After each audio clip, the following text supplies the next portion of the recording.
Në këtë mbledhje, mjetet e nevojshme po ndahen, është veç se një improvizim i detyruar.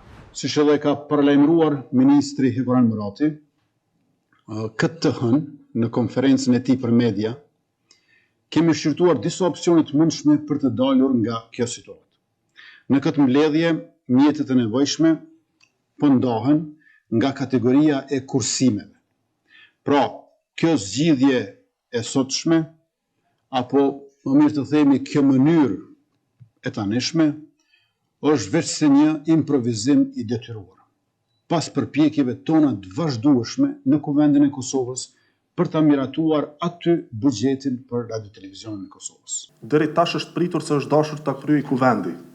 Pra PDK, LDK dhe AK nisma kanë refuzuar kategorikisht dhe nuk ka pasur asnjë arsye, asnjë pengesë ligjore që ta kryenin detyrën e tyre, pra të themelohej Komisioni për Buxhet dhe Financa në Kuvendin e Republikës Kosovës, i cili është përgjegjës pra për miratimin e alokimit të buxhetit për RTK-n.